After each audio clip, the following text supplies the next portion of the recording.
Hi, Mike. Two more topics to get to today. This next one's brought to us by a Buckeye State Credit Union. If you haven't heard of them, meet your new favorite financial partner. Buckeye State Credit Union is a local institution offering everything from checking accounts to home equity lines of credit and auto loans with some of the lowest rates in Northeast Ohio. Their Cleveland branch is in Shaker Heights, which is one of 5 locations across the state, making it easy to find one near you. If you can't get to a branch, no problem. They make banking simple with digital banking. What sets them apart? They make banking personal and convenient. At Buckeye, their focus is you. Their core values: connect, simplify, and adapt guide everything they do, bringing people together, cutting through the clutter, and they're innovative. To learn more, visit buckeyecu.org. Buckeye State Credit Union, your money simplified. So yesterday, the Green Bay Packers released Jaire Alexander. When he's healthy, he's very good. When he's not healthy, he ain't, and which is quite frequently he has not been on the field. Tyvis, with Jaire Alexander out there and the Browns having cap space to make another move this summer, would you be in favor of the Browns making a run here at Jaire Alexander, or would that money be best used elsewhere? I definitely, first of all, they're not going to do it, but I definitely would do it. I mean, for a simple fact that you're going to lean heavily on your defense this year. You know, you're on the offensive side of the ball.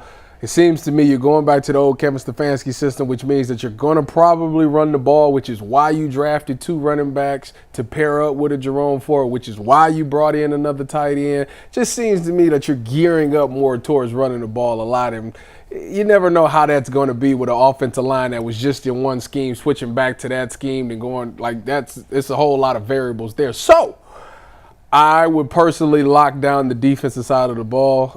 You got to find a way to get that back. There's not a lot of playmakers in that secondary. I know it's a lot of guys that we think is good, but to get a proven veteran to be opposite of Denzel, you got 2 lockdown guys that can be on the outside that can guard any wide receiver, any duo or trio and all of those things. So I absolutely would be in the market for Jaire Alexander. He is one of my favorite corners. I think he's top 5. Why'd they cut him, Tyvis?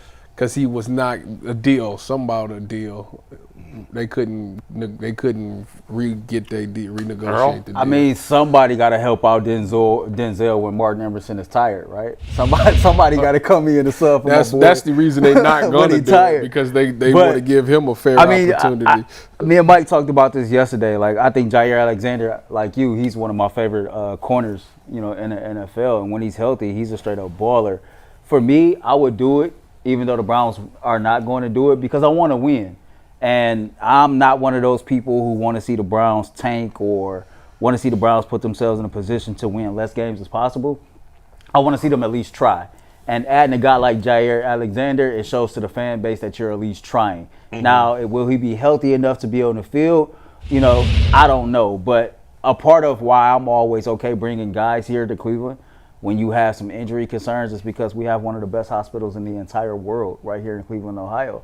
And so if you ever really have that much in-depth concern, just send them all over to Cleveland Clinic and get them worked on, and hopefully they come back better. But the Browns just fired their whole training staff, and now they got a new training staff. But the Browns are not going to make that move. But if I was Cleveland, I would, because you are going to be leaning heavily on the defensive side of the ball, as Cybus alluded to. And, the defensive line, in my opinion, I think is going to be a very strong group. And you want to get that secondary back to a point to where they're respected across the league. When you look at the offensive side of the ball, eventually you're going to have a young guy behind up under center. And that, scoring points was hard last year for that offense. So we'll see. But I don't think the Browns would do it. But if I was the GM, I would consider it. Sure, I'd be interested if I am really trying to win, at least to start the season. Why not? They're not going to do it. Why would he want to come here? Like, doesn't he want to win? The only way he would do it is if they paying him. Right, but the Browns are not going to pay him the most money. For some odd reason, I feel like Cincinnati or the Baltimore would be good for him. Because I'd love the Bengals to sign him. Speaking of which, the Browns, I think Jermaine Pratt, who the Bengals just cut, could be a better fit for the Browns because they could use – he's a linebacker who – But they got Jordan Hicks. Right, but you need depth, don't you? I mean, He'd be an upgrade over Devin Bush, is what you're saying. Yeah. He's a third. How often do we run 3 linebackers? Well, Not often. he's a tackling machine, and on a good defense, which the Bengals don't have, I think he'd be a more consistent player. But he's more of a like an old traditional linebacker. Yes.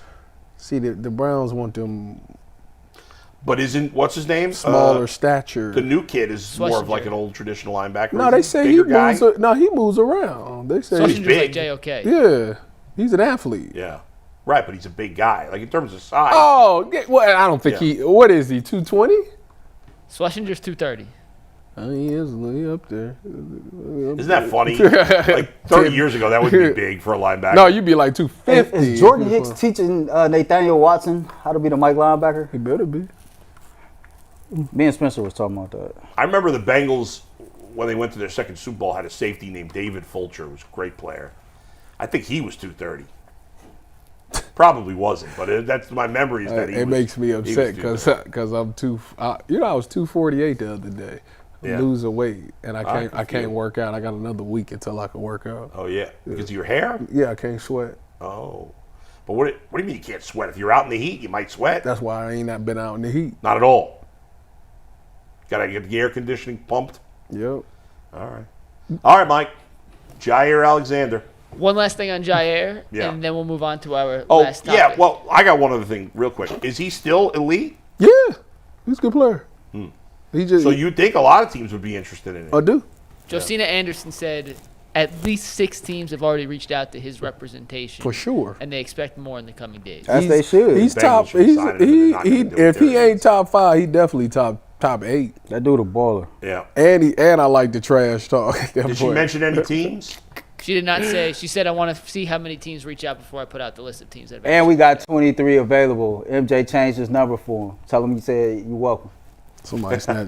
Tyvus, if he were to come here, let's just hypothetically speaking, if he were to sign with Cleveland, You know there's no chance this is would happening. him and Denzel be the best coverage to injury-prone ratio Wow. in the NFL for a defensive back duo? No, would they be the best corner duo? Why you always gotta go negative? Mike's very negative right now. Well, they're both injured. You like They bull. are. You Something like happens. bull with the Guardians. They both. Is it the best cornerback combo in the league if they sign him? Nope. No. Nope. Who's better? MJ and Denzel. Oh my God. Cut his mic. I'm sitting here. I'm thinking he about to come with a real Yeah, I was answer. like, what team is he going to say? I mean, I'm trying to think. Off the top of my head, I can't really. Well, think about who's the Broncos' number 2 corner. have no idea. Who are some of the other best corners? Sertan's so good that nobody even know who he is. So PFF did its top 32 cornerback rankings for Yeah. this season. Alexander was 9, Denzel was 10. If Yeah. those two did team up, it'd be the only team with 2 in the top 10. See, you know what I'm saying? Well, but does any team, like, does somebody in the top 5 have a guy at 12? That would be a better combo. in I'm theory. looking right now. The Eagles have 11 and 16, so no. No. Who they got? They got the rook Quinion. DeJean and Quinion. Well, DeJean, they say he about to go to safety.